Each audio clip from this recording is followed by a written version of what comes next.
ધર્મેન્દ્રભાઈ લાઠીગરા, બોટાદના પત્રકાર. આજે નામદાર કોર્ટ દ્વારા કંઈક તમને નિર્દોષ છોડવામાં આવ્યો છે અને લોકો સન્માન કરી રહ્યા છે.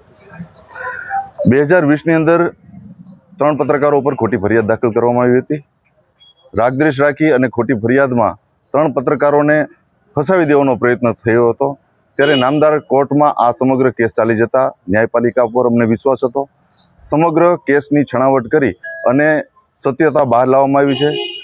ચોક્કસથી આ હકીકતને ધ્યાને લઈ કહી શકાય કે સત્ય પરેશાન છે, પરાજિત નહીં.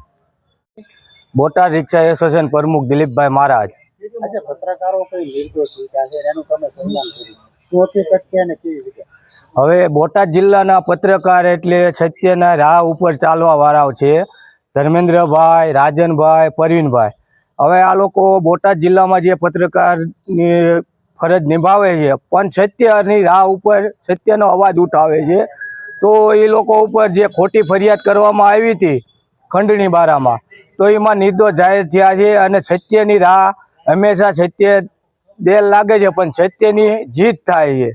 એટલે અમે ધર્મેન્દ્રભાઈ, રાજનભાઈ, પરવીનભાઈ એ લોકોની સાથે જ હોઈએ અને સત્યની સાથે જ હોઈએ. એ લોકો હંમેશા માટે સત્યની અવાજ ઉઠાવતા જ આવે છે અને અવાજ ઉઠાવશે જ તે.